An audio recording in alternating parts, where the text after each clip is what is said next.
चलिए दोस्तों वीडियो की शुरुआत करते हैं। सबसे पहली कंपनी की बात करते हैं। पहली कंपनी का नाम है दोस्तों सुज़लॉन एनर्जी लिमिटेड।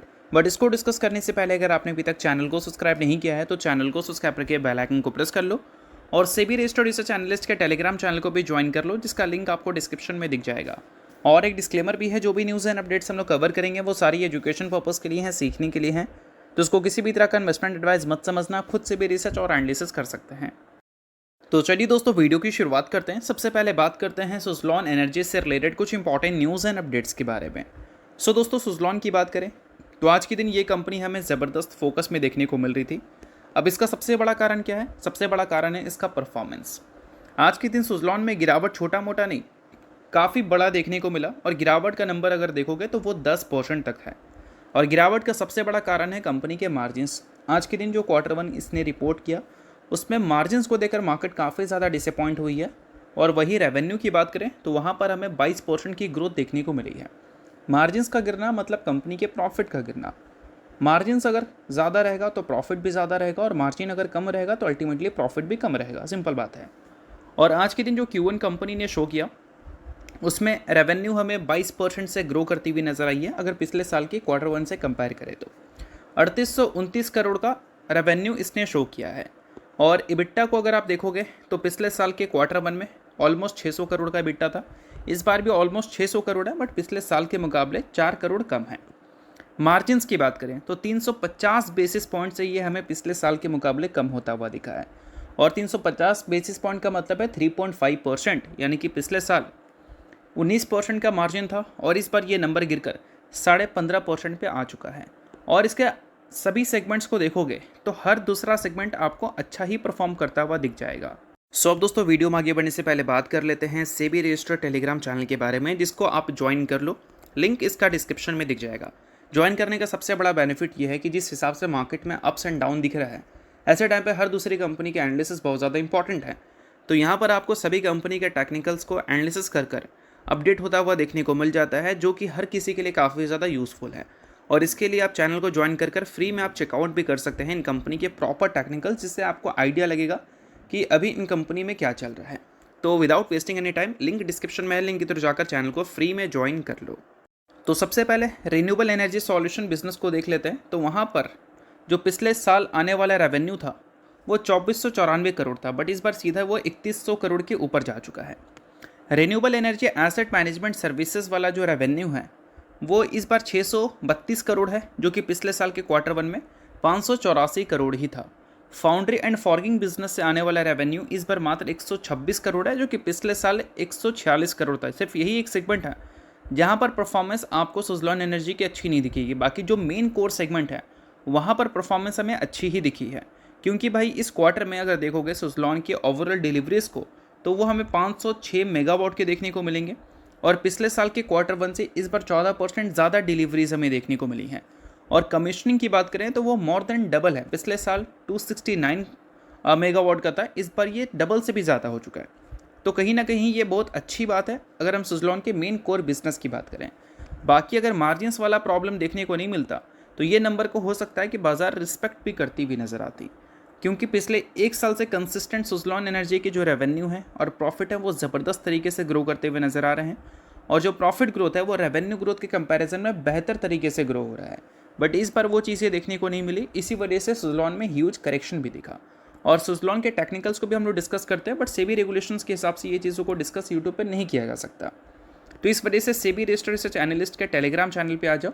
इसका लिंक आपको डिस्क्रिप्शन में दिख जाएगा। वहाँ पर इनके टेक्निकल्स प्रॉपर एनालिसिस के साथ देखने को मिलेंगे, इसको आप चेकआउट कर समझ सकते हैं कि आने वाले कल में क्या एक्सपेक्ट किया जा सकता है। ठीक है, तो चलिए अब बात कर लेते हैं अगली कंपनी के बारे में। तो अगली कंपनी है दोस्तों इन्फोसिस। आज के दिन इन्फोसिस का परफॉर्मेंस भी हमें अच्छा देखने को मिला था। कल के दिन भी परफॉर्मेंस अच्छी थी और आज के दिन भी परफॉर्मेंस अच्छी है। और आज के दिन सिर्फ इन्फोसिस की ही नहीं, अगर हम कोफोर्ज की बात करें तो उसकी भी परफॉर्मेंस अच्छी है। खैर कोफोर्ज के परफॉर्मेंस के रीजंस तो उसके अर्निंग्स हैं, बट इन्फोसिस और टीसीएस दोनों ने आज के दिन काफ़ी अच्छा परफॉर्म किया है। अब इसके पीछे के 5 रीजंस बताए जा रहे हैं। एग्जैक्ट वो 5 रीज़न क्या है भाई, तो चलो उसको देख लेते हैं। तो पहला रीज़न बताया जा रहा है ग्लोबल एआई ट्रेड रोटेशन, यानी कि बोल सकते हैं सिंपल भाषा में कि जो सेमीकंडक्टर कंपनीज थी उसमें लगातार पैसे का इन्फ्लो हो रहा था। और आज के दिन और कल के दिन जो सेमीकंडक्टर स्टॉक्स हैं वो थोड़े अंडर प्रेशर देखने को मिले थे, क्योंकि वहाँ से पैसे का आउटफ्लो हुआ है, यानी कि पैसा को रोटेट किया गया है। यानी कि semiconductor companies like Nvidia, AMD, micron, ये सारी कंपनीज़ की अगर हम बात करें तो इन कंपनीज़ में जो पैसा जा रहा था उस पैसे को निकाल कर IT कंपनीज़ में डाला गया है।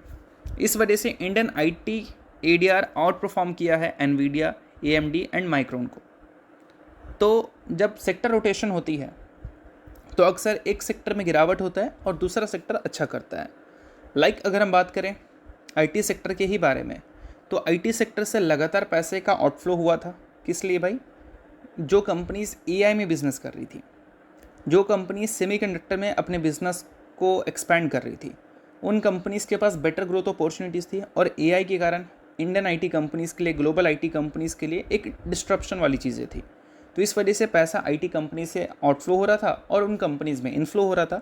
इसको हम सेक्टर रोटेशन बोलते हैं, और वो कारण है आज के दिन हमारी इन्फोसिस और TCS जैसी कंपनीज़ के अच्छे परफॉर्मेंस का। उसके साथ जेफरीज की एक रिपोर्ट आई है भाई, जिसमें उन्होंने पूरे सेक्टर को ही अपग्रेड कर दिया है।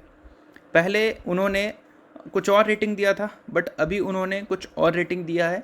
सेक्टर को जब अपग्रेड किया जाता है, किसी भी स्टॉक को अपग्रेड किया जाता है, तो वो एक पॉजिटिव सेंटिमेंट क्रिएट करता है। उसके अलावा अर्निंग सीजन ऑफर री इंश्योरेंस, तो यहाँ पर मेंशन किया गया है कि Q1 की जो अर्निंग सीज़न है, ज़्यादातर देखोगे तो इन्वेस्टर्स के एक्सपेक्टेशंस को मीट किया है, यानी कि एक्सपेक्टेशंस के हिसाब के अर्निंग्स हमें दिखे हैं।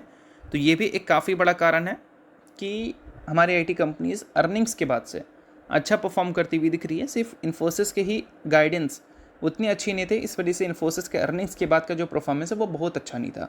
बट कल के दिन और आज के दिन जो परफॉर्मेंस है वो कहीं ना कहीं उस परफॉर्मेंस को ओवरशैडो कर दिया है, और इन्वेस्टर्स ये भी उम्मीद कर रहे हैं कि Q2 भी हमें स्ट्रॉन्गर ही देखने को मिलेगा। बाकी देखते हैं। उसके अलावा कोफोर्स ने डिलीवर किया है कॉन्फिडेंस, जिससे हुआ है सेंटिमेंट को एक प्लस पॉइंट या फिर बोल सकते हैं बूस्ट मिला है सेंटिमेंट को। कोफोर्स की जो अर्निंग्स हैं, अगर डॉलर के टर्म में देखोगे, रुपीज़ के टर्म में देखोगे, दोनों में अच्छे दिखेंगे। नेट प्रॉफिट गिरे हैं, वो रीज़न था दोस्तों एक्विजिशंस का, उसके अलावा वन टाइम कॉस्ट की वजह से। बाकी रेवेन्यू डॉलर के टर्म में और रुपीज़ के टर्म में दोनों में काफ़ी अच्छा परफॉर्म करते हुए दिखे हैं। और बाकी ये सारी चीज़ें तो बनाई जाती हैं, long term driver remain intact, ये सारी चीज़ें, तो इन सारी चीज़ों को उतना ज़्यादा फॉलो करने की ज़रूरत नहीं है। कायदे से देखा जाए तो ये दो कारण हैं। पहला कारण है ग्लोबल AI ट्रेड रोटेशन, और दूसरा कारण है जेफरीज अपग्रेड द सेक्टर। ठीक है, यही दो कारण है। बाकी अगर ट्रेड रोटेशन की बात करें तो ट्रेड रोटेशन अगर चल रही है तो फिर हम एक्सपेक्ट करेंगे कि आने वाले कल में जो इन्फोसिस का शेयर होल्डिंग पैटर्न में FIs की होल्डिंग है वो हमें इंक्रीज़ होते हुए नजर आए, क्योंकि पिछले क्वार्टर में भी डिक्रीज़ हुआ था और इस क्वार्टर में भी डिक्रीज़ हुआ है उनके होल्डिंग। और उससे पहले का भी रिकॉर्ड देखोगे तो वहाँ पर भी आपको FIs की जो होल्डिंग है वो कम ही होती हुई नज़र आएगी। तो ये चीज़ें आपको ध्यान में रखनी है। और DIs की बात करें तो उनके स्टेक्स लगातार बढ़ रहे थे, इस क्वार्टर में उनकी भी स्टेक्स हमें कम होते हुए दिखे हैं। बाकी इन्फोसिस का technical SEBI registered research analyst के टेलीग्राम चैनल पे मिल जाएगा, आप उनका चैनल का लिंक डिस्क्रिप्शन में देख सकते हैं और फटाफट जाकर ज्वाइन भी कर सकते हैं। तो चलिए अब बात कर लेते हैं अगली कंपनी के बारे में, जिसका नाम है दोस्तों गॉडफ्रे फिलिप्स इंडिया लिमिटेड। आज के दिन गॉडफ्रे फिलिप्स का जो परफॉर्मेंस है वो एकदम सेम रहा है सुज़लॉन जैसा ही। गॉडफ्रे फिलिप्स और सुज़लॉन दोनों अपने अर्निंग्स के वजह से आज के दिन हमें 8% गॉडफ्रे फिलिप्स गिरता हुआ दिखा है और 10% तक सुज़लॉन गिरता हुआ दिखा है। अब गॉडफ्रे फिलिप्स का गिरावट का रीज़न तो अर्निंग्स हैं, बट उसके साथ सुज़लॉन की बात करें तो उसके गिरावट के रीज़न अर्निंग्स में सिर्फ मार्जिन्स थे।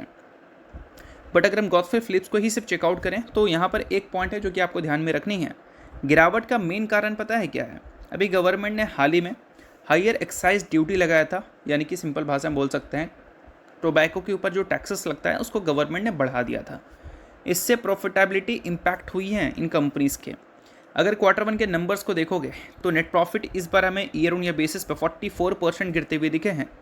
रेवेन्यू में 19% की गिरावट दिखी है, EBITDA में 46% की गिरावट दिखी है, और एक्साइज ड्यूटी का जो इम्पैक्ट आया है वो 2600 करोड़ से भी ज़्यादा का दिखा है। तो ये जो चीज़ें हैं वो आज के दिन अर्निंग्स को अच्छा खासा डैमेज की है, और अर्निंग्स मार्केट एक्सपेक्टेशंस के हिसाब से भी नहीं रही, और इन्वेस्टर्स की सेंटिमेंट इस वजह से नेगेटिव हुई। और सेंटिमेंट जब नेगेटिव होती है तो करेक्शन कौन ही रोक सकता है। इस वजह से ज़बरदस्त करेक्शन आज के दिन हमें गॉडफ्रे फिलिप्स में देखने को मिल गया। तो अगर आप इन्वेस्टर हैं इस कंपनी के तो इस न्यूज़ को ज़रूर आप नोट डाउन कर सकते हैं।